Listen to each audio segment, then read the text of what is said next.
Hello, I'm Janetta Basta, and today I'm going to be going over the math model number paths.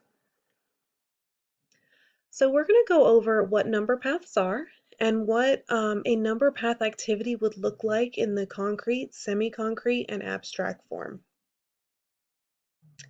What are number paths? A number path is a counting model. Each number is represented by a rectangle, and the rectangles can be clearly counted. So number paths are foundational number lines.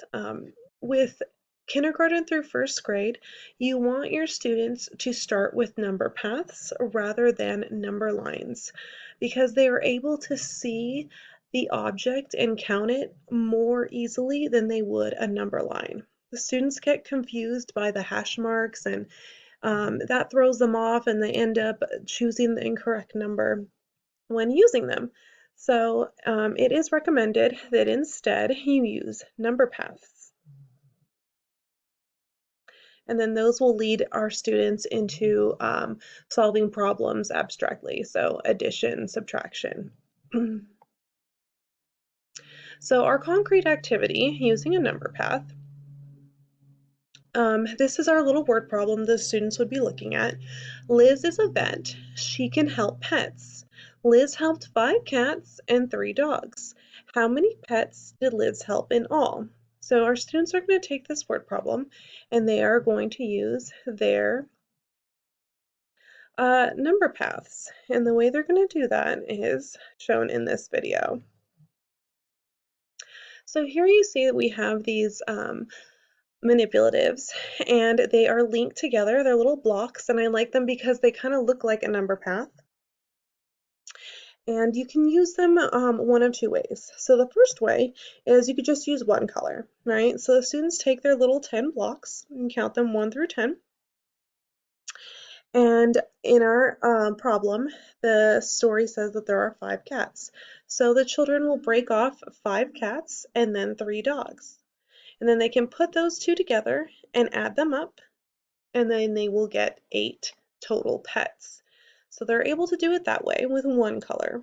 Or they can take both of the colors and use one for each cat and dog. So we're going to do 5 for the cat in purple and count off 3 in orange for the dogs.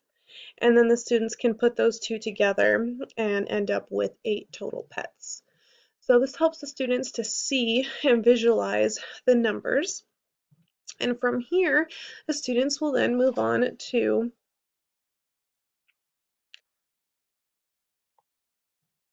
semi-concrete activity. So in this activity, the students can do things one of two ways. They could draw their quick sketch. So here you can see we have 5 hearts that represent the cats, and we have 3 triangles that represent the dogs. Now, with our students, we want to make sure that when we're asking them to sketch something, that it's a simple object that they're sketching. We know our students like to get really creative and detailed with the drawing dogs and cats, but you want them to understand that this is just so that they could understand and visualize the problem. So to pick a representative, a shape that represents the object that they're talking about. So in this case, we used um, hearts and triangles. So they can do a quick sketch that way, and then they can look at their number path. Okay, and so on our little number path, they can circle, right? So they're going to circle 1 through 5 to identify or represent the cats. And so they did that in a green.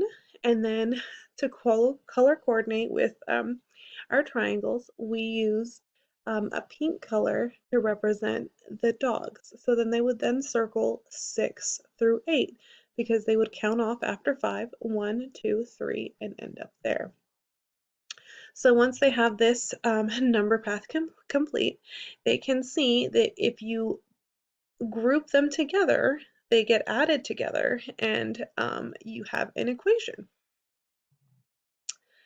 So after that, they would do the abstract part of the activity. So they would actually be writing out the equation and understanding the answer to what they have done. So here our student wrote 5 cats plus 3 equals 8. So Liz helped 8 pets in all. Okay, so now that we have gone through this, I would like you all to participate in completing this activity. Okay, so we have our worksheet here. It says Max can see 10 dinosaurs. 6 of the dinosaurs are red. The rest of the dinosaurs are green. How many dinosaurs are green? So